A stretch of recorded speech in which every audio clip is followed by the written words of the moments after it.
Bonjour à tous. Eh bien, nous voici comme promis pour répondre aux questions. Nous n'avons pas oublié. Justement, nous allons vous apporter les différentes réponses dont vous attendez avec impatience. Et je voudrais encore remercier aujourd'hui nos invités qui étaient du jour le 3 mars.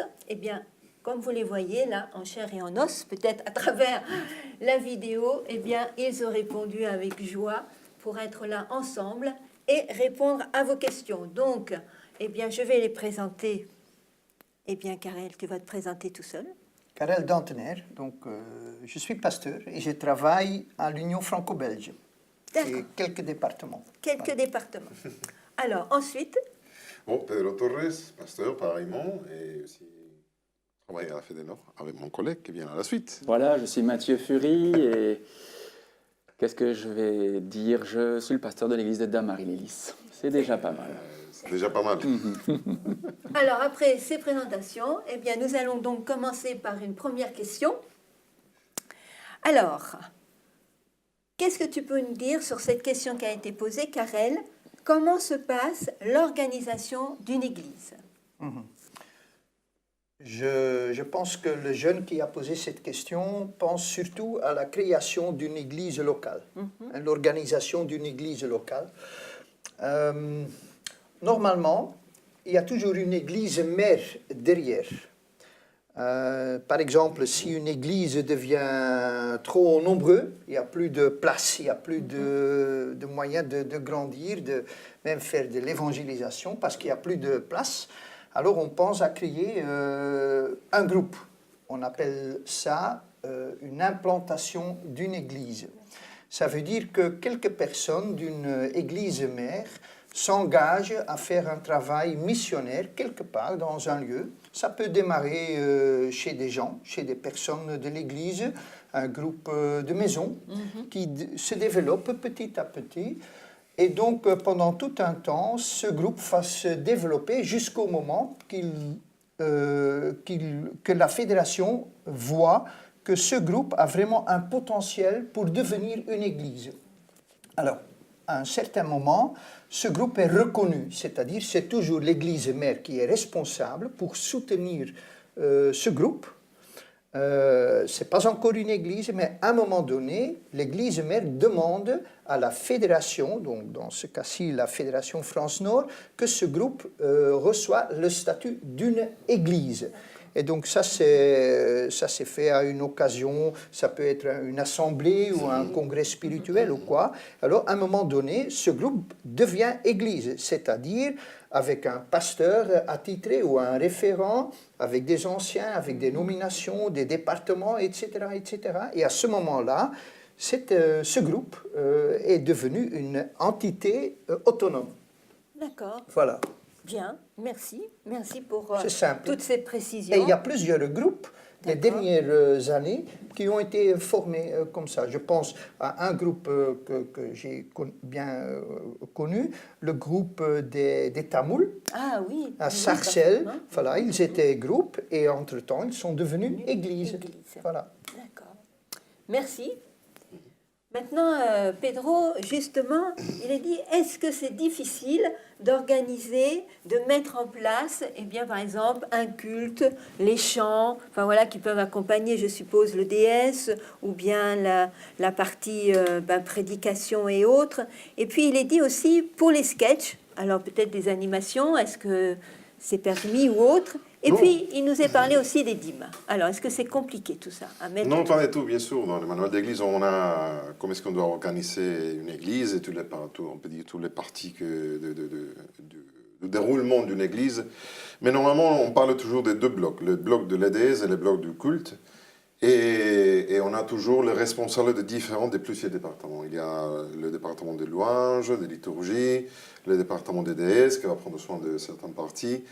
Alors, ce n'est pas à une seule personne de décider comment est-ce qu'on fait toutes les choses comme ça. Alors, on a toujours le comité d'église pour définir exactement avec plusieurs détails comment est-ce qu'on doit le faire. Mais en gros, on partage les mêmes structures dans tout le monde.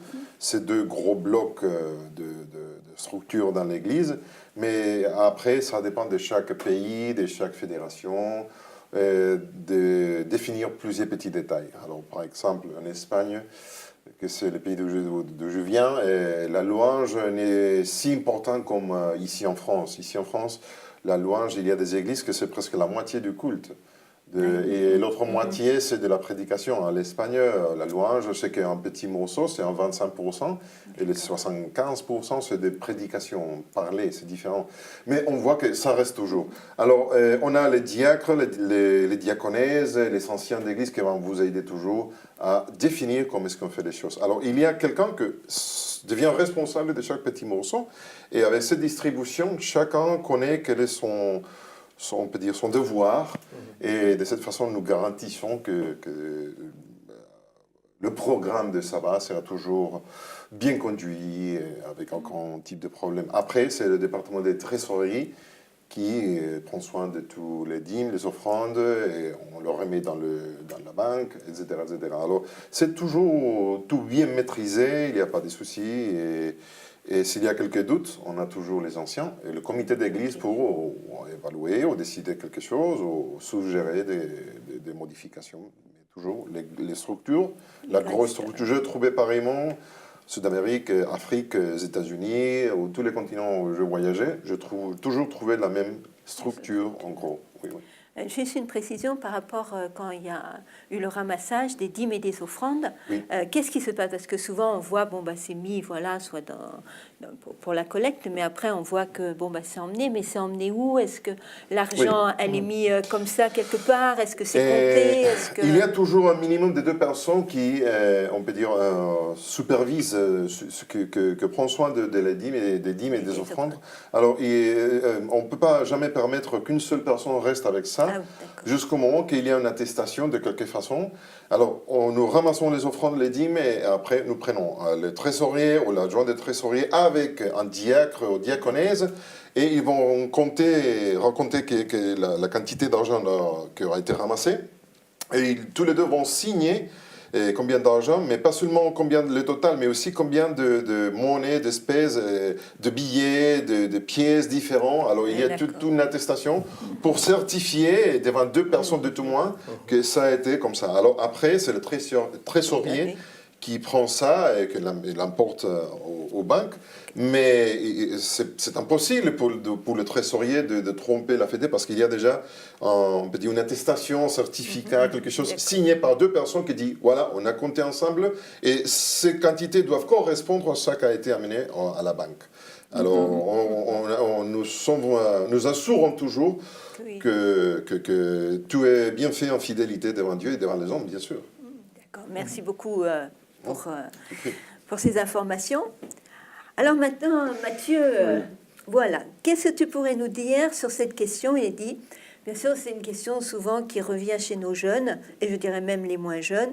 Pourquoi on souffre et que fait Dieu dans ces moments-là? Voilà. C'est pas une question facile qui nous est posée. Mais vous avez raison de la poser. Absolument. Bon, déjà, par le fait de notre humanité, nous sommes sujets à la maladie, nous sommes mortels. Alors, il est difficile d'échapper à la souffrance. Oui. Et là, dans notre horizon, il y a le vieillissement.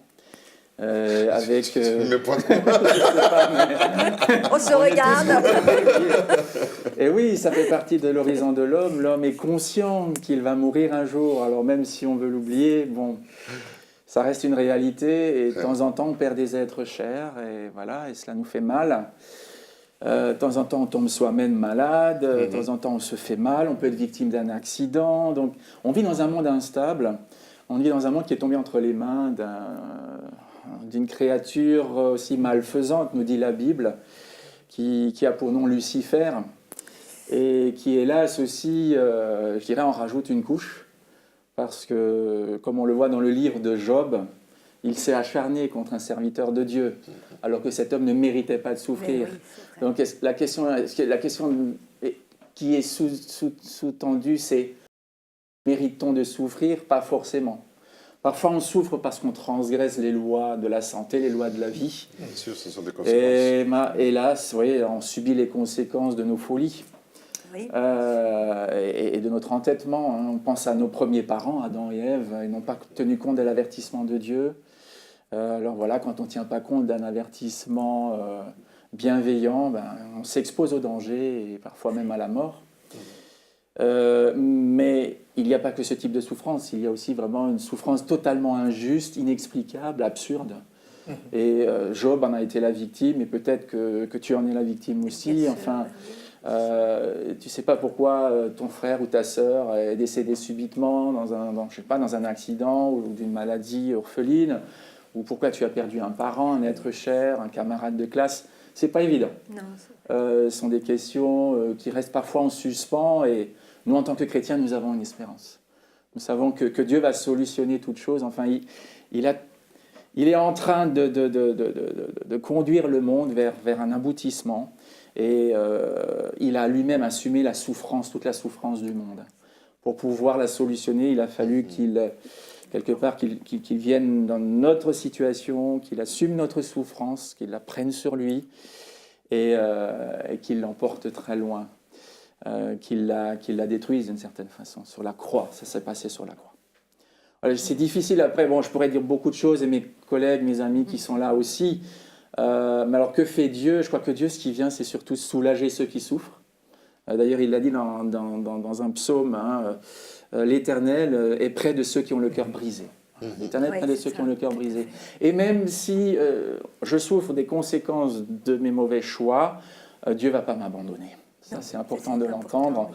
Le sauveteur ne se pose pas la question des causes de l'accident.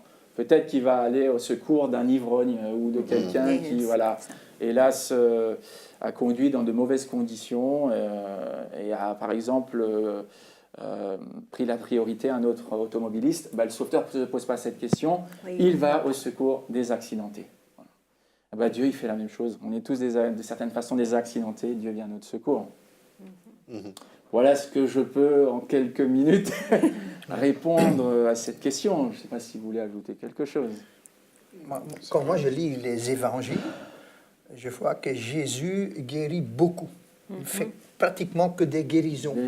Et donc souvent, son point très fort est que ce n'est pas Dieu qui punit cet individu en le laissant souffrir. Ce n'est pas parce que c'est un pécheur ou qu'il a fait quelque chose et qu'il souffre. Ce n'est pas Dieu qui envoie la souffrance. C'est là. Mais Dieu, il est à notre côté. Il pleure avec nous, il souffre avec nous, en fait. Ouais. Alors, cette façon, il y a une petite idée à souligner aussi.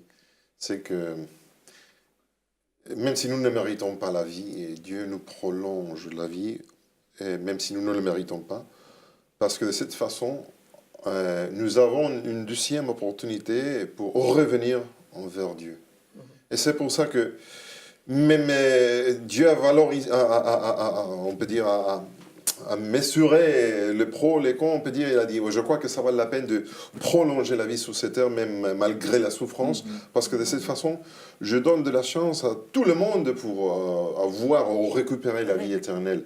Alors, le bénéfice est toujours plus fort que la souffrance temporelle. Alors, bon, Dieu est toujours là, malgré la souffrance. Si tu souffres, cherche du secours auprès de Dieu, il sait ce que c'est que la souffrance. Oui, bien sûr. On peut dire qu'il a perdu son fils de manière très injuste. Et il n'y a rien de pire que ça, je veux dire, de perdre un enfant qui est victime de la méchanceté des hommes. Bien, j'espère qu'on aura répondu à la question. C'est vrai qu'on n'a pas toujours toutes les réponses à la souffrance, mais qu'il faut garder l'espoir en Dieu, garder cette espérance que si on est en vie, il y a un but. Donc il faut continuer. Pedro, je m'adresse à toi. Parce que pourquoi Dieu met-il tant de temps parfois à répondre à la prière qu'on aurait faite? Si nous pouvions avoir le point de vue que Dieu a de toutes les choses sur cette terre, je suis bien sûr que nous ne poserons jamais ce type de questions. C'est-à-dire, nous nous posons ce type de questions parce que nous ne voyons pas les choses comme Dieu le voit. C'est-à-dire, c'est normal que quand quelqu'un de vous demandez à Dieu en prière certaines choses, parfois vous pensez, mais il faut que Dieu agisse et il faut qu'il agisse vite. Mais les temps de Dieu, ce n'est pas du tout les temps des hommes. Alors, Parfois, il faut que les choses, on peut dire, se cuisinent. Alors, c'est un exemple. Si nous mettons un gâteau dans le four et tu le retires très tôt, oui, ça sera sucré, mais tu ne pourras pas du tout le manger. Parce que c'est encore cru, on peut dire, pas du tout cuit.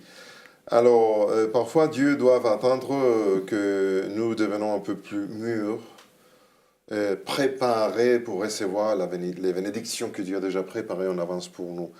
Alors, ce n'est pas du tout une question à Dieu, c'est une question pour nous-mêmes.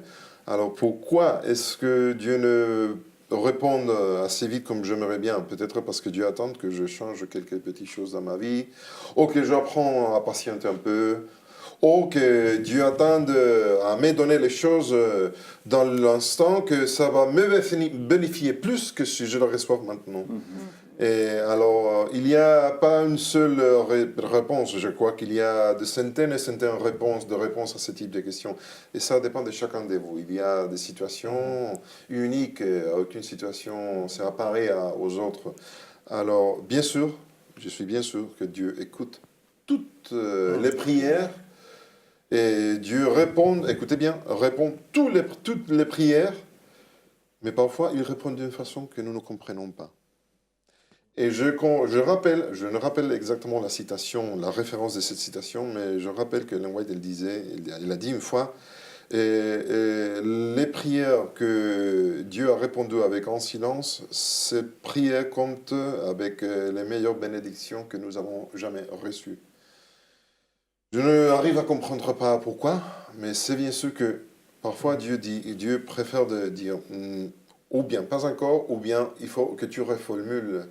Tu dises d'une façon différente qu'est-ce que tu veux, parce que tu n'as bien compris qu'est-ce que tu vraiment as besoin de. Vous voyez, il y a plusieurs réponses, mais je vous assure, Dieu toujours écoute, Dieu toujours entend, Dieu toujours répond. Et pas dans les moments que nous voulons parfois, et peut-être jamais ces réponses qu'on attend, parce qu'il a une autre réponse différente, et nous ne sommes pas encore capables de reconnaître ces réponses. Bien, très bien. Alors maintenant, Matthieu. Alors Matthieu, est-il toujours présent à côté de nous, même dans nos moments de faiblesse? Qui il? Je pense Dieu. Ah, ça serait Dieu. Voilà. Est-ce qu'il est toujours présent à nos côtés, même dans nos moments de faiblesse? Voilà, je pense que c'est le mot faiblesse. Voilà. Ah, d'accord. Je pense.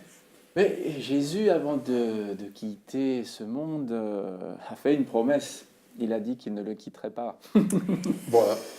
C'est Il vrai. resterait avec nous, mais sous une forme invisible. Visible. Jusqu'à la fin. Et oui, il a dit, je suis avec vous tous les jours. Alors il y a un mystère, là, jusqu'à la fin du monde. Je suis avec vous. Oui, mais il ajoute tous les jours. Donc que ce soit dans des moments de grand succès, de réussite, ou dans des moments d'échec, dans des moments de faiblesse, dans des moments dont nous ne sommes peut-être pas très fiers.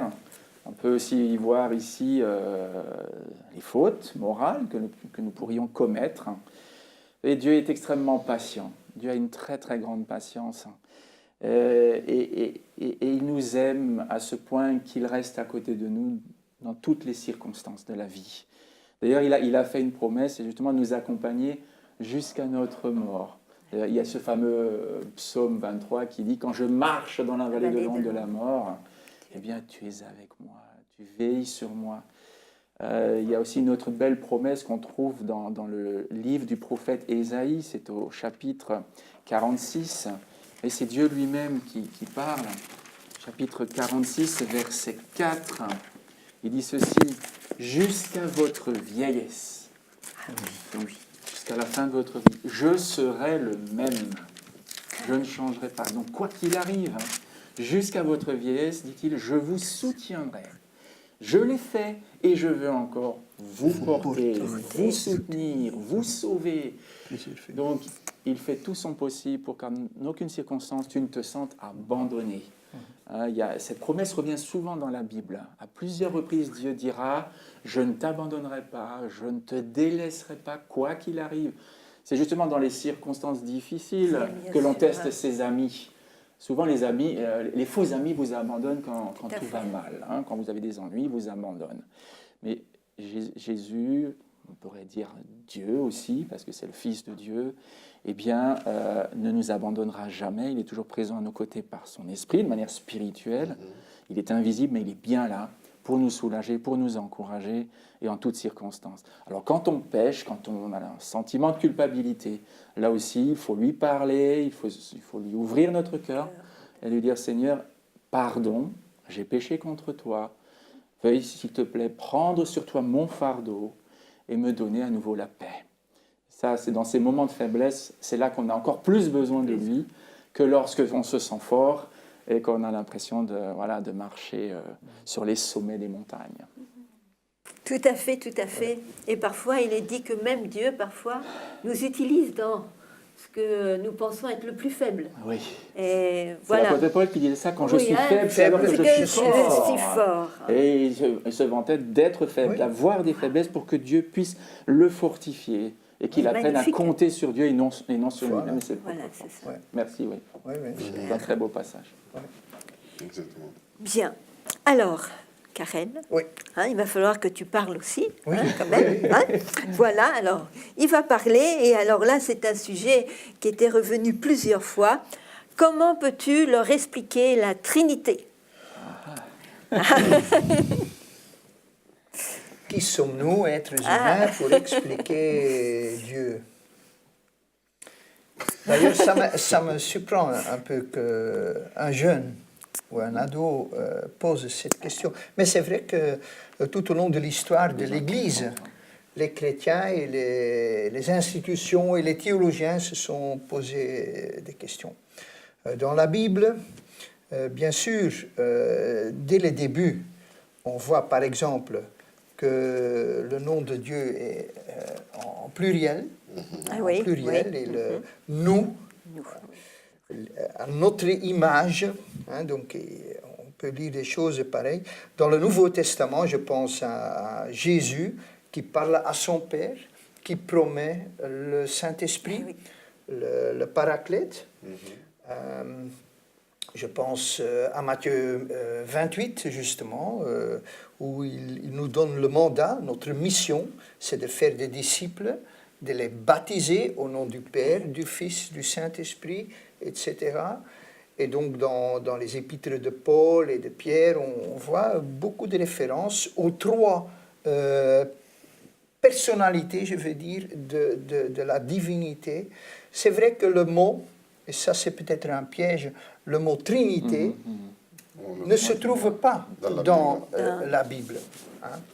Et c'est vrai que c'est dommage, mais il y a des chrétiens qui se sont éloignés des églises et qui ont construit leur propre mouvement parce qu'ils ne sont pas d'accord avec comment les églises officielles voient la Trinité. On ne peut pas l'expliquer. Mais je pense à un incident du père Augustin. Bon, ça fait des siècles et des siècles. Mais donc, à un moment donné, le père Augustin était en train de se balader sur la plage. Et il réfléchissait sur la notion de la Trinité. Il essayait de comprendre comment expliquer, comment comprendre la Trinité. Et puis, il voit un petit garçon, un peu éloigné de lui, qui court toujours. Il a fait un petit trou dans le sable. Et avec une petite, comment on appelle ça, coquille. Il va toujours à la mer, il prend un peu d'eau, il retourne dans le petit trou, on verse l'eau, il fait ça tout le temps.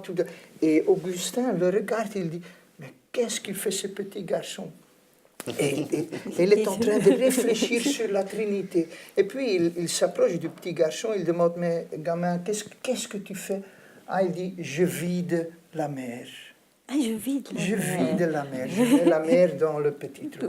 Alors il a compris, on ne peut pas l'expliquer. On ne peut pas l'expliquer, c'est trop grand, ça nous dépasse. Ça nous dépasse. Mais le Père, c'est une réalité. Le Fils, C'est une réalité. Jésus, c'est une réalité. Il a vécu, il a même apparu après sa résurrection. Le Saint-Esprit, nous le vivons.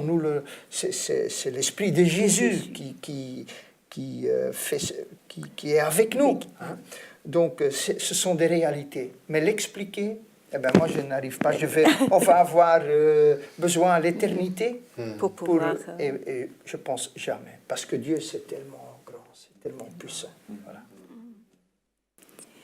Alors, et c'est vrai qu'on ne peut pas l'expliquer, simplement pour vous les jeunes, si, à vrai dire, ces trois, on va dire, cette trinité, chacune a sa fonction. Ouais. Et c'est un peu, vous savez, comme par exemple, on va appeler une famille. Mais dans la famille, il y a le papa, il y a la maman et il y a les enfants. Mais les trois vont former une famille.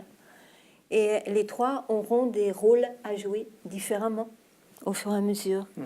Et c'est comme si, vous les jeunes, vous avez besoin de vitamine C, donc vous avez les oranges, vous aimez bien les oranges, et bien pareil, l'orange par exemple, vous avez la peau qui pourrait représenter bien Dieu, parce que voilà, la parole de Dieu nous le présente, et c'est lui, voilà, qui est le créateur et tout. Et puis quand vous allez peler cette orange, il y a cette peau, à vrai dire, qui va recouvrir plus ou moins les lamelles, qui fait tout un ensemble. Et là, on va dire que c'est le Christ. Il est descendu sur terre justement pour nous montrer qui était le Père. Et puis à l'intérieur, vous avez toute cette pulpe, si je puis dire, qui représente l'esprit et qui nous apprend à connaître à travers Christ qui est le Père et qui nous le rappelle. Donc à ce moment-là, quand vous parlez d'une orange, à chaque fois que vous allez croquer dans une orange, rappelez-vous que la Trinité, il y a trois, ils sont trois, mais ils ont trois rôles différents. On peut se l'expliquer comme ça, mais la profondeur des choses, nous aurons l'éternité pour connaître un petit peu plus en profondeur. Trois qui sont un. Qui sont un, voilà, tout à fait. Peut-être c'est mieux de parler de triunité au lieu de parler de trinité. Ouais. Oui, mais ils les sont trois unis. sont un. Unis. J'utilise l'exemple des œufs. Parce que voilà, si tu as une tache d'œuf, alors n'importe de quoi, peut-être c'est une tache de blanc, c'est une tache de jaune, mais c'est toujours une tache d'œuf. Alors il y a la coquille, on peut dire, le blanc et le jaune. Alors, mais n'importe de quoi tu as la tache, tu es toujours, c'est de l'œuf. C'est de l'œuf aussi. Il forme un tout. Dieu s'est effectivement fait connaître à nous à travers trois personnes. Enfin, voilà, c'est le Père qui est Dieu, c'est le Fils qui est Dieu, et c'est l'Esprit qui est Dieu aussi, et qui peut communiquer avec nous. Il forme un. Merci. Oui, c'est ça. Merci. Alors, Pedro, allez-y. Peux-tu répondre à cette question? Je sais pas. Et je pense qu'avec toutes les expériences que tu as vécues, tu pourras bien y répondre. Comment savoir que l'on a la foi? Que l'on a la foi. Dans les moments que nous nous posons ces questions, est-ce qu'on a quelqu'un qui étude dans l'esprit? Et ça montre qu'on cherche, au moins on cherche la foi. Vraiment, la foi, j'ai une étude biblique pour ça. Et chaque fois que je fais cette étude biblique avec quelqu'un, j'invite à cette personne à substituer le mot foi pour l'expression faire confiance. Parce que la foi, c'est ça. C'est faire confiance à Dieu. Alors, il y a des gens qui pensent que la foi, c'est quelque chose de mystique, magique, il vient comme foudre du ciel, tombe sur nous, j'ai de la foi. Non, c'est pas du tout. La foi, c'est une question relationnelle. Alors, si je fais confiance à quelqu'un, j'ai foi en toi. Je te fais confiance. Alors, dans la mesure que je commence à connaître quelqu'un, et je commence à lui faire confiance. Alors, je rappelle, le premier jour, je suis venu ici en France, je suis rendu chez toi. Ouais. J'étais vraiment sérieux. D'abord, je ne parlais pas du tout français. Bravo, mais rien, et on peut témoigner parce que j'étais chez lui et rien du tout, un seul mot. Mais ça a été un peu difficile pour moi dans le sens de, je réfléchis, je suis chez lui, je ne peux rien dire, il va penser que je suis une personne bizarre. Est-ce que c'est ce que tu as pensé pensé. Non, non, non. Non, il est gentil. Mais aujourd'hui, on se connaît, je crois qu'un peu plus, Oui. beaucoup plus. Et maintenant, on peut faire confiance l'un à l'autre. Je suis bien sûr que s'il y a quelques soucis, j'appelle mon frère. Pas seulement mon collègue, mais si vraiment mon frère. Et je lui fais confiance. Parce que je connais Matthieu, plus encore que je le connaissais ce jour-là. Et j'espère que ça sert pareil à l'inverse. Et alors, c'est pareil. Alors, la foi qu'on a en Dieu, ça dépend dans quelle mesure on connaît Dieu. Et l'unique façon de connaître quelqu'un, c'est de partager avec lui, de se relationner avec cette personne. Alors, les plus que nous lisons la Bible, les plus que nous prions à Dieu, plus nous aurons connaître assez Dieu. Et plus nous serons capables de lui faire confiance. Est-ce qu'on a de la foi? C'est vraiment difficile. Chacun a sa propre mesure. Parce que vous ne pouvez pas du tout me faire confiance si vous ne me connaissez pas. Mais quelqu'un qui me connaît bien, je sais que cette personne peut le faire. Tu l'as? Je crois que oui. Je crois que si, pardon. Parce que sinon, pourquoi est-ce que tu poses ces questions? Parce que tu vois, c'est une vie, tu veux connaître assez Dieu. Et ça, c'est le début d'une très grande foi. C'est une question de relation. Ce n'est pas du tout une question mystique. C'est comme connaître quelqu'un d'autre. Facile. Alors, vas-y, connaisse Dieu. Bien. Je pense que tout est dit.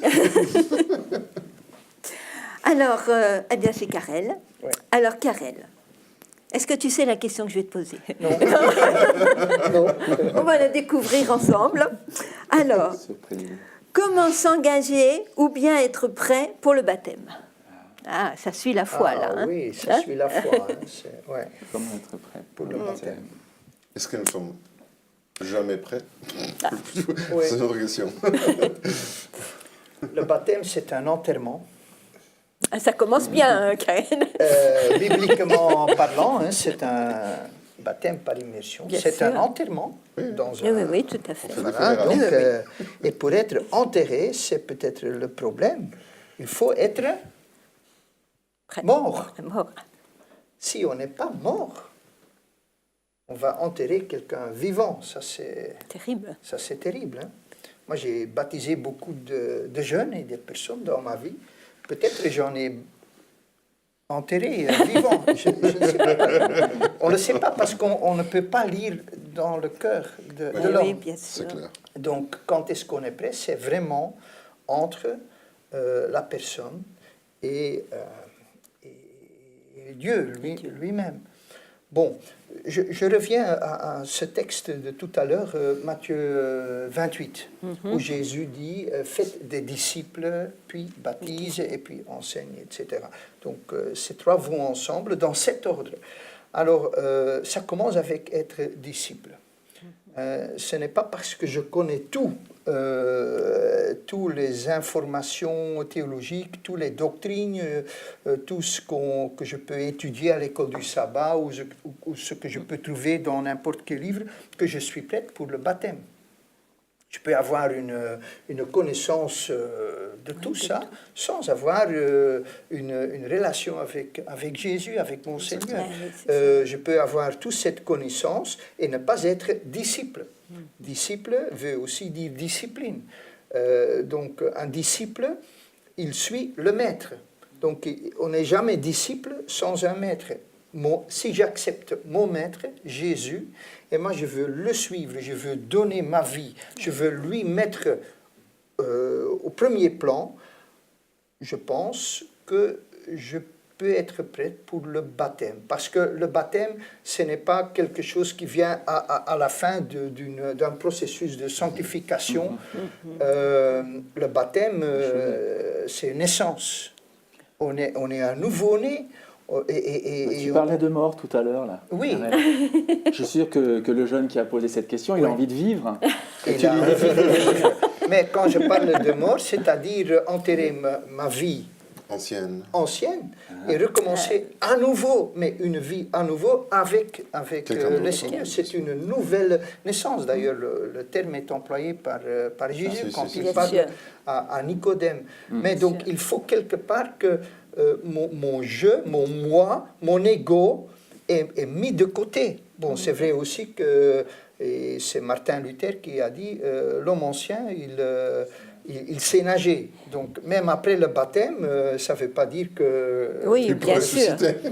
Voilà. Bien sûr. Mais c'est une question de priorité. Et bon, de l'autre côté, je pense que c'est pas suffisant de comprendre que Jésus est mon sauveur parce que je suis baptisé dans une église et pas n'importe quelle église. L'église adventiste voilà, c'est notre église.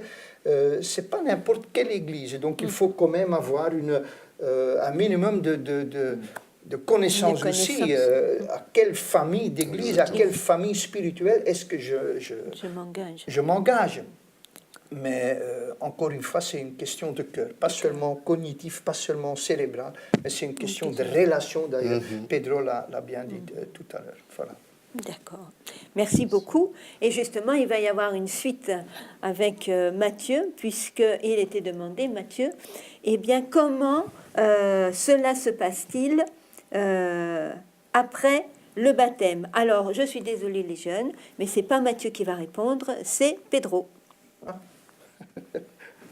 Alors, reprends. Comment cela se passe-t-il après le baptême? C'est-à-dire, voilà, on a parlé Alors, la si prise. tu as pris une décision consciente de qu'est-ce que tu veux faire, pourquoi est-ce que Donc, tous les deux.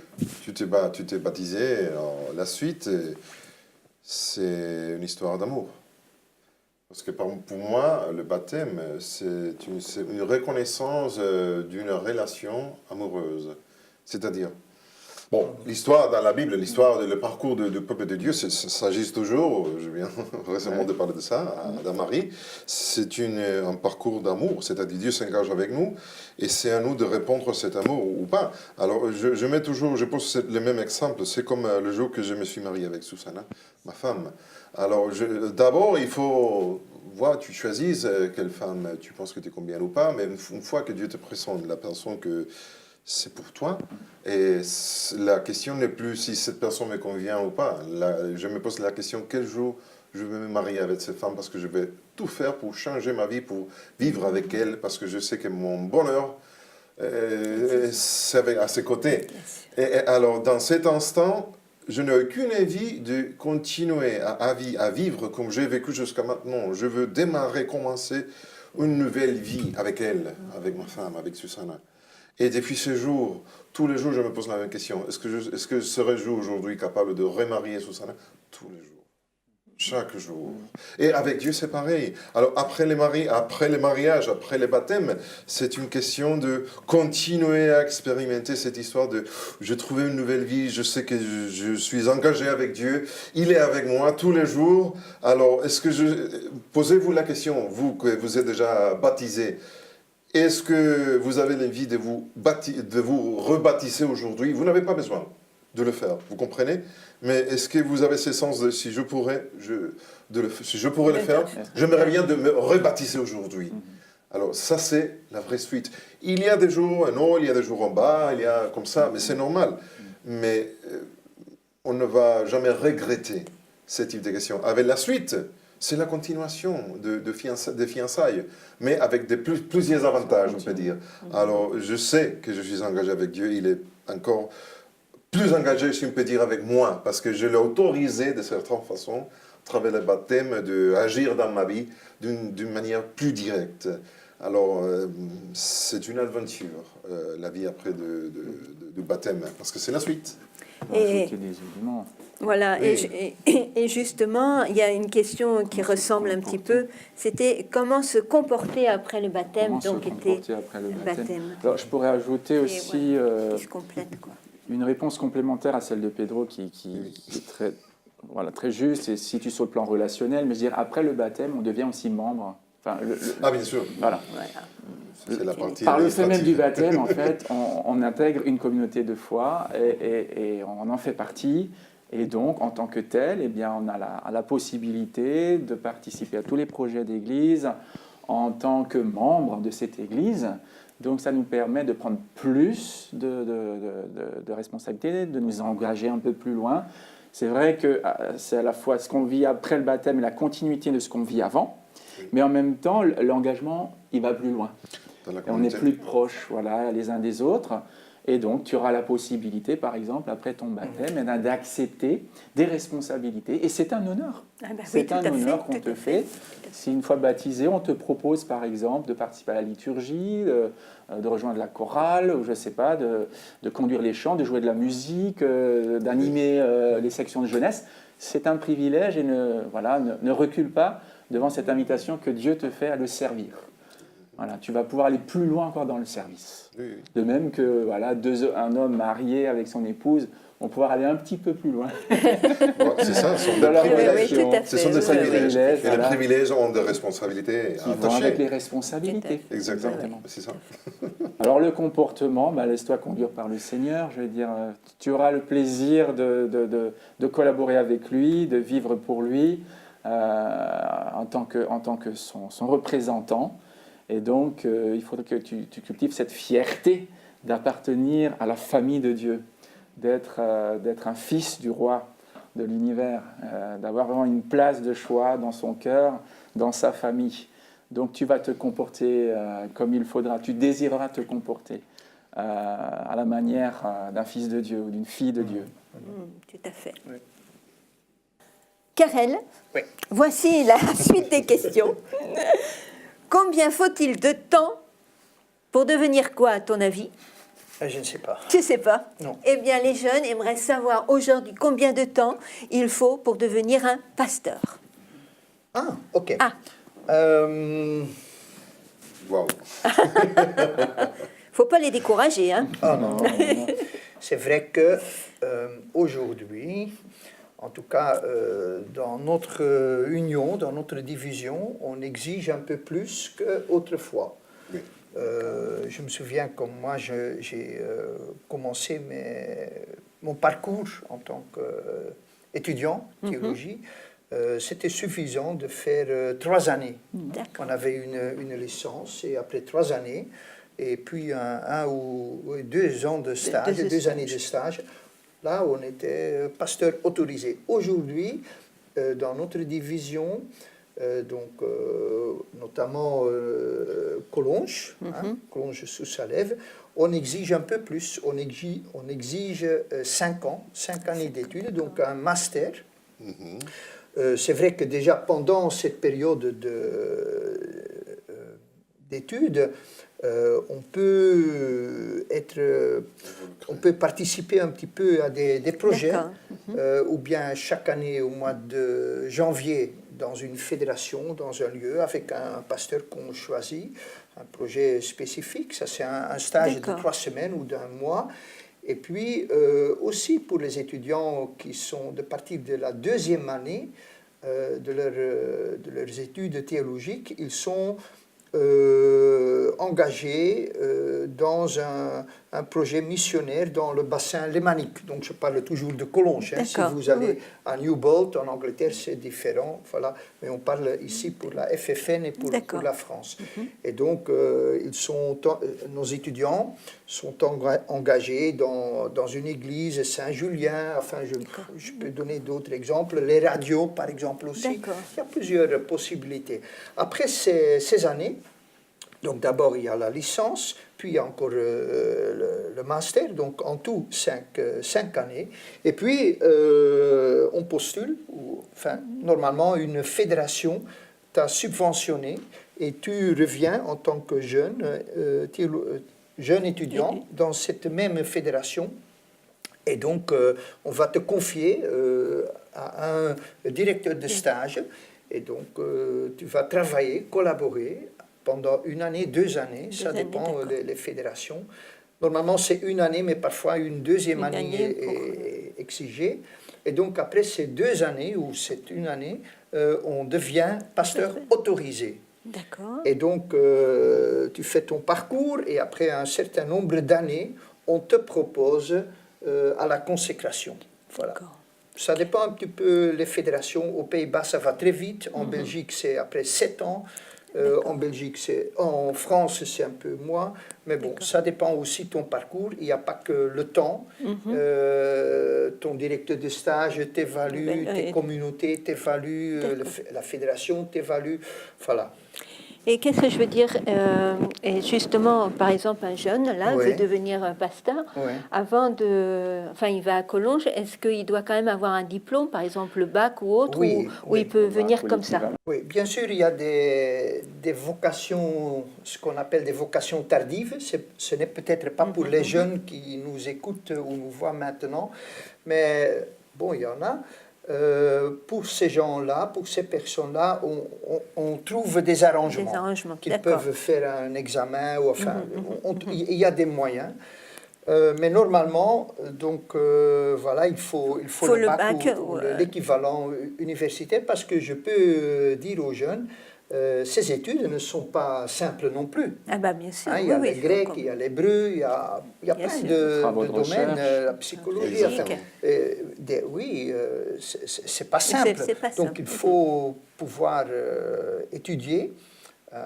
Mais bon, c'est faisable. C'est faisable. C'est faisable. Alors peut-être encore un élément très pratique et très concret. C'est une décision qui est très récente de notre faculté de Collonges notamment. Jusqu'à présent, les études théologie étaient assez chères. Oui, c'est ça. Voilà, justement, je voulais Et donc, poser la question. je connais personnellement quelques étudiants qui n'ont pas pu faire jusqu'à présent.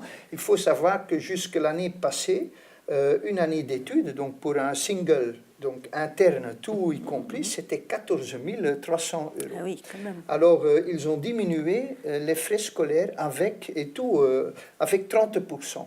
Ah oui, d'accord. Donc c'est une bonne nouvelle. 30%, ça veut dire encore 10 000 et quelques centaines d'euros. Mais il y a aussi des bourses de la fédération, il y a des arrangements. Il y a aussi des arrangements entre l'institution de Collonges et des entreprises du bassin lémanique. Donc des entreprises qui engagent justement nos étudiants en théologie, et ils sont bien payés, surtout si c'est en Suisse. Donc voilà, c'est possible. C'est plus possible aujourd'hui que... Voilà. Je dis ça parce que je sais que ça vit bien sûr, chez nos jeunes. Voilà. Bah, merci pour toutes ces informations. Voilà. Je dis une petite chose, si quelques jeunes a reçu, il ressent qu'il a reçu l'appel de Dieu. Si vraiment vous avez reçu l'appel de Dieu, ne vous inquiétez pas, parce qu'il va fournir tous les ressources. Voilà, il faut aller. Et c'est mon expérience, c'est l'expérience de la De plupart de nous nous. tous, absolument. Il faut y aller. Il faut y aller. Ouais. C'est une expérience de foi. Oui, Voilà. C'est une expérience de faire confiance. Voilà, de faire confiance, tout à fait. Ah oui. Merci bien. Alors, maintenant, Pedro. Ah oui. Alors, est-ce que, en tant que chrétien, est-ce qu'on peut accepter d'être incinéré? Incinéré, oui, j'ai bien compris. Pourquoi pas? Il n'y a aucune interdiction dans la Bible pour ça. Et je rappelle, il y a plusieurs ans que j'étais en Espagne, en responsable de la communication. Je rappelle que j'ai vu des quotidiens, des journaux qui ont publié que les adventistes ont interdit l'incinération. C'est pas vrai. C'est pas vrai. Oui, il n'y a aucune seule verset de la Bible, dans la Bible, qui interdit ça. Et en plus, bon, j'ai entendu, même dans l'Église, il y a certains pays, mais à cause du contexte culturel, qui se posent ces questions. Et écoutez, c'est pas grave. Ma sœur, je rappelle, le jour qu'elle était décédée, on l'a incinérée. Dieu peut recréer un corps humain quand il veut. Alors, il a créé de la poussière de la terre, il peut recréer. C'est plutôt une question culturelle, mais théologiquement, il n'y a aucun empêchement, quelque chose que l'empêche. On peut le faire si vous voulez. Il y a des autres qui préfèrent d'être enterrés. Il n'y a aucune... Je rappelle que j'ai dû répondre à certains journaux qui ont commencé à répandre cette fausse information, mais pas du tout. D'accord. Alors, non, désolé. La Bible dit qu'à la mort, on redevient poussière. Exactement. Ah, voilà, c'est l'action du feu, quoi. C'est de réduire le corps en cendre. Accélère le processus. Le processus est accéléré, c'est vrai. Alors traditionnellement, on a l'exemple des enterrements, évidemment. Les patriarches enterraient leurs morts. C'est pour ça que certains disent, bah voilà, ça doit être la norme. Sauf que la Bible n'en fait pas vraiment la norme. Oui, la Bible dit, voilà, Ça se passait comme ça. Exactement. Après, chacun a le choix. C'est Oui, plutôt, bien c'est sûr, plutôt bien une sûr. question Question de conscience. humaine de dire voilà, c'est l'endroit où j'enterrais Oui, certaines personnes, voilà. de Il y a revenir de temps besoin en pour temps. certains Voilà. d'avoir un Dieu. Mais un lieu non, pas d'attachement. du tout, parce que nous attendons la résurrection et pendant ça, même si on connaît où cette personne est, ça fait rien. Le miracle pour Dieu est aussi grand. Exactement. Et moi, je pense à ces méga villes, méga cities dans le monde entier. Ils ont ce problème. Mais oui, il faut l'emplacement, penser aussi à l'emplacement. l'aspect hygiénique. Il n'y a pas de Et place. tout à Elles sont fait, enterrées Vous dans vous les souvenez, monts. vous Oui, oui, oui. Et tout à fait. Normalement, il devrait avoir, je ne sais pas ici en France, mais non, il y a une distance minime de 800 mètres Ouais. entre le cimetière et la ville plus proche, ou la maison plus proche. Mais pas tout le monde peut respecter ça. Mais écoutez, et en plus, je rappelle une fois que je partageais avec une personne, une femme qui a été missionnaire là, dans l'Afrique, et qu'elle a perdu quelqu'un cher parce qu'un lion l'a mangé. Alors, on n'a rien trouvé de cette personne. Le lion a mangé cette personne. Qu'est-ce qu'on fait? Mais Ça oui. n'empêche pas que Dieu puisse... Ben oui. il va ressusciter cette personne. les catastrophes, Oh, une ben maison, oui, une ben maison oui. qui brûle, voilà. Les ou, explosions, il y a plein les de, choses. plein de cas. Oui. D'ailleurs, Jésus parle de deux modes de destruction du corps. Oui. C'est le ver et c'est le feu. Ceux qui sont enterrés sont Bah oui, mangés on par est les mangés. vers, désolé, mais bon, c'est la réalité, il ne reste plus rien au bout d'un moment. gore. Voilà, Ça, oui, c'est ça. C'est un peu gore, mais effectivement, Non, non, mais c'est vrai, C'est c'est la ça. vérité. nous, C'est- on retient l'image du cercueil, évidemment, mais heureusement, après, on ne voit pas ce qui se passe dans le cercueil. cercueil. C'est pas beaucoup plus joli que ce qui peut se passer dans un centre d'incinération quand on met le corps dans le feu. Voilà. C'est toujours douloureux, c'est toujours triste de Bien perdre sûr. quelqu'un. Après, je pense qu'il faut se reposer dans l'espérance de la résurrection. Exactement. C'est ça qu'on attend. N'importe quand est-ce qu'on va arriver là, Dieu va le faire. Tout à fait. Dieu va nous ressusciter, à nous et à ceux qui sont chers. Et on était proches. Bien. Alors, Mathieu, eh bien voilà, nous sommes dans des questions là, voilà, de est-ce qu'on a le droit, est-ce qu'on n'a pas le droit, mais peut-on faire des dons d'organes? Et la deuxième, à vrai dire, qui va avec cela, est-ce qu'on peut accepter un don d'organe? D'accord. Voilà. Donner ou recevoir un organe. Ouais. Je dirais la réponse est liée à la question précédente Oui, bien et à la sûr. Tout à réponse fait. qui a été donnée à la Tout à question fait. précédente. Ouais, tout à fait. Quelque part, vu que le corps finalement disparaîtra tôt ou tard, pourquoi ne pas faire profiter une personne qui a Voilà. besoin d'une greffe d'un de ses organes qui est encore fonctionnel finalement. Voilà. Alors ça, aujourd'hui, on a le choix. J'ai envie de dire, on a le choix. Je ne suis pas en train de dire il faut ou il ne faut pas, Oui, mais ça, la c'est question sûr. c'est peut-on? Si ta conscience ne t'en empêche pas, si tu es convaincu que c'est une bonne chose et que tu peux Voilà. aider quelqu'un par un don d'organes, alors ce cas-là, ne t'oppose pas. Aujourd'hui, d'ailleurs, la loi dit que toute personne qui ne s'oppose pas est un donneur potentiel. Exactement. Bon, après, il y a des questions comme ça qui peuvent être délicates. Certains disent avoir des arguments pour dire non, le corps doit rester intègre et voilà, entrer dans le... Pourquoi? C'est le même argument qu'avec l'incinération, non? Même chose. Non. Sur quel fondement biblique? Après, à chacun de décider pour lui-même. Oui, c'est ça. L'apôtre Paul dira aussi à un moment donné, mais sur d'autres questions qui ne sont pas vraiment essentielles, c'est pas une question de salut, on va Oui, dire. voilà, c'est ça. Il dit ceci, que chacun ait en lui-même une pleine conviction, Ouais. que chacun soit animé d'une pleine conviction. Exactement. Et c'est pour ça que le législateur te laisse le choix Le aussi. choix, voilà. Mais Voilà. si- Et nous, en tant qu'Église, on suit. Exactement, non. En tant qu'Église, la procession, c'est clair. Voilà. Vous pouvez faire ce que vous voulez. Si dans vos consciences, vous pouvez le faire, allez-y. Mais il est vrai qu'il y a certaines dénominations, je ne mentionne aucune pour respect, mais qui prennent certains textes de l'Ancien Testament trop littérels, comme tu ne mangeras point de sang, et ça les empêche de faire des transfusions de sang. De recevoir Alors des c'est une organes. mauvaise compréhension du texte, parce que dans ce moment-là, on parle vraiment littéralement de manger de sang, Manger, c'est-à-dire... oui. Mais la transfusion Mettre en n'est pas bouche. du tout ça, c'est une Un question acte. médicale, c'est Bien. une question des traitements. Alors c'est Sauver une une vie. manque de mise à jour du contexte biblique. Ouais. C'est une très mauvaise interprétation biblique. Alors désolé, mais s'il y a quelqu'un qui trouve quelques versets par rapport à les transplants d'organes dans la Bible, ça n'existait pas dans ce moment. Alors, le principe ne peut pas se soutenir dans aucune verset dans la Bible. Mais, comme bien Mathieu de dire, bien sûr, c'est une question de conscience. Liberté avant tout. Hein. Exactement. Moi, je pense à mon ordinateur, excuse-moi, c'est un exemple. Quand je me... Tu le fais souffrir. Hein. Bon, on va l'incinérer. Non, je pense à la disque dure. Ah. La disque dure qui est dans l'ordinateur. C'est-à-dire, quand je meurs, tout devient poussière. Dieu garde une copie cachée. Mais une mon copie sécurité. identité Oui. personnelle de ma personne est gardée dans les nuages de dans Dieu. la disque dure de Dieu.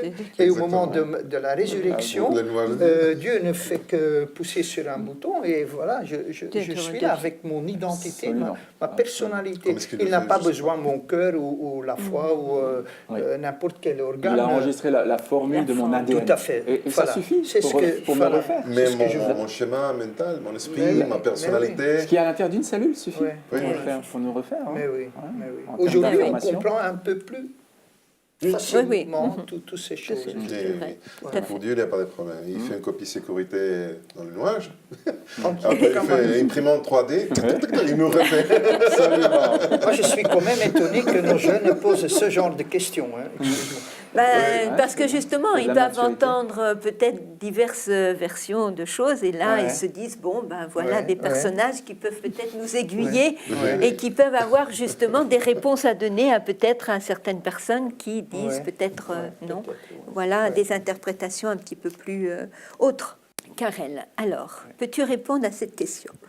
Une personne a-t-elle le droit, bibliquement, de demander que l'on mette fin à ses jours pour cause de souffrance, maladie? Et oui, on est dans le... Oui, c'est la question de l'euthanasie. Hein. C'est Ouais, le mot c'est ça. qu'on utilise. C'est vrai que ça a perturbé les dernières générations. Ça date déjà depuis les débuts des années 90 que notre Église mondiale, l'Église adventiste, a pris une position là-dessus. Mais c'est vrai que dans les faits, dans la société, même en France, on va toujours plus vite que l'Église. Hein. L'Église court toujours derrière. Alors, en 2005, en France, la législation a adopté la loi Leonetti. La loi Leonetti, c'est donc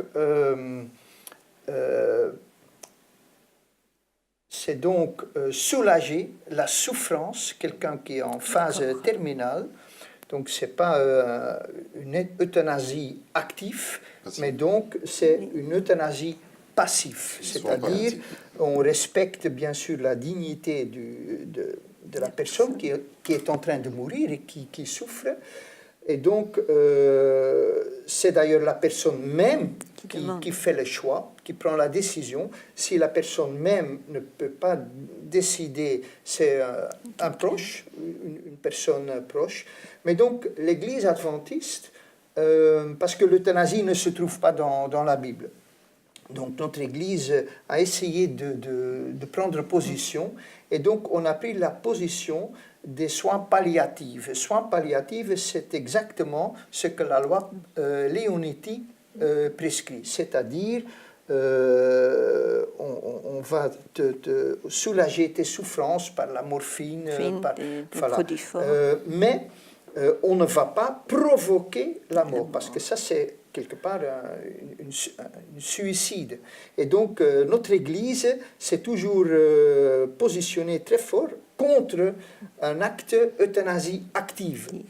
Je sais qu'en France, en 2011, ils ont essayé d'aller plus loin, mais cette loi a été rejetée. Donc on est toujours avec la loi Leonetti. Bon, c'est un terme technique, mais donc en tant qu'adventiste, on laisse la personne libre. Bien sûr, il y a des personnes qui refusent ça, mais je pense qu'il n'y a rien de mal à soulager la souffrance. Dieu ne veut pas qu'une personne souffre.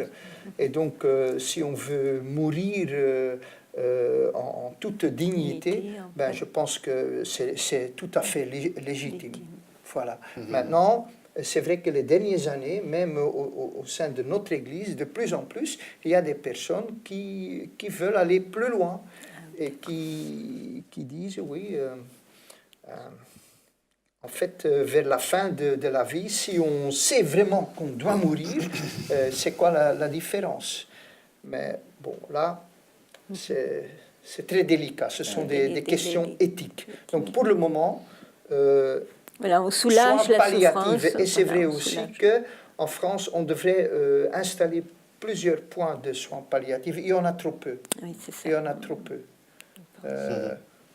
Nous défendons la vie et la dignité enfin, de la la personne en même dignité temps. de la personne. Nous voulons oui. qu'elle puisse mourir dignement. Ouais. Et c'est vrai. ma femme est très au fait de ces choses parce qu'elle est spécialisée en soins palliatifs. D'accord. Ouais. Et justement, elle dit qu'il faut un accompagnement humain, c'est ça le plus important, c'est l'accompagnement humain. Et une personne peut dire supporter beaucoup de choses si elle est bien accompagnée. Ouais. Après, il faut savoir que quand on soulage la souffrance, on l'abrège en même temps. Mettre quelqu'un sous morphine, c'est accélérer aussi les C'est une processus. accélération Oui, naturelle. C'est qu'elle va on peut dire. mourir, Ouais. elle va mourir un peu Ah bah. plus rapidement. Ah ben, Oui, oui, oui. Ben oui. Bon, voilà. Mais- Donc, là, en tout cas, on respecte le processus naturel.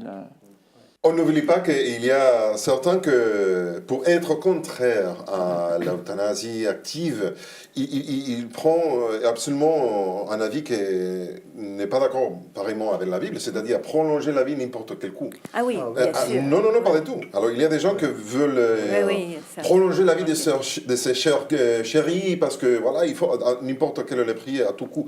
Pas du tout. Alors parce qu'on va prolonger la souffrance pareillement. Hein. C'est absolument contraire à la volonté de Dieu. Comme tuer quelqu'un. Bien sûr, le commandement, Ouais. le commandement dit bien tu ne sûr. tueras point. Alors c'est pas à moi de décider ça. Mais si nous vraiment comprenons que c'est une promesse, pas un commandement, c'est vraiment long d'expliquer ça. Dieu nous promet, tu ne jamais auras besoin de tuer personne. Si tu me fais confiance, alors je vais accélérer les processus de mort. C'est à toi de prendre soin de cette personne. Et je vous encourage à aller sur le site de la Fédé, parce qu'on a les déclarations officielles. Et l'Église adventiste est en faveur des soins palliatifs et aussi de l'euthanasie passive. Oui. C'est-à-dire, je vais faire dans les soins palliatifs, dans ces cadres, je vais arrêter quelque chose qui va prolonger artificiellement la vie de cette personne. Alors, le processus deviendra un peu plus accéléré encore, mais toujours de façon naturelle, jamais provoqué artificiellement. Oui, voilà. Mais toujours le respect à la vie, c'est à Dieu de décider s'il veut faire un miracle, restaurer la personne, même ressusciter cette personne. Ou voilà, et c'est à lui de décider, bon, on arrête la souffrance. Voilà. Et de ce qui est dans notre main, il faut le faire.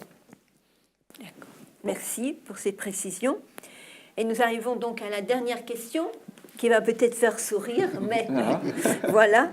L'Église admet-elle l'existence des extraterrestres? Ah, les extraterrestres. Eh oui, alors. J'ai une réponse que j'aime bien. Extraterrestre. Non, c'est ça. Il y en a autour de la table, c'est ça? Mais j'ai souhaité un extraterrestre. non. Oui ou non? Parce qu'il est né ici, alors non. Ah non. Donc, il y a bien des extraterrestres, mais peut-être que la Bible ne se limite pas aux anges, parce que dans le livre de Job, effectivement, on nous parle des représentants, peut-être des autres mondes. On nous dit les fils de Dieu qui sont Oui, c'est réunis vrai. en présence de Dieu. Alors, qui sont-ils, tous ces fils de Dieu? L'apôtre Paul évoque aussi la situation de l'Église qui est en spectacle au monde. Oui. Alors, s'agit-il de la Terre uniquement ou s'agit-il encore d'autres mondes? Parce qu'il utilise le mot cosmos. Ouais. Bon, voilà, donc on ne sait pas non plus tout ce qui se passe dans ce c'est vaste ça. univers. Ce serait, C'est ça. je pense, un petit peu, comment on peut dire, un peu étroit d'esprit que de penser qu'il n'y a que la vie dans notre galaxie ou que sur notre Terre. Je pense qu'il y a d'autres formes de vie ailleurs, en dehors des anges. C'est Mais biblique, ça c'est appartient à Dieu. Oui, mais c'est biblique, absolument, Ah oui, c'est biblique. Mais dans ces cadres, ces questions, il y a aussi, peut-être dans l'esprit de ces jeunes, que la question de... Mais ces manifestations Oui. qu'on voit aujourd'hui, alors n'oubliez jamais que nous ne sommes pas du tout seuls sur cette terre, parce que Lucifer, l'ange plus important du ciel, il a fait tomber un tiers des anges du ciel avec lui. Alors il y a une vraie guerre des étoiles ici avec nous, parmi nous, et nous sommes, on peut dire, des otages dans ces guerres. Et c'est précisément Lucifer,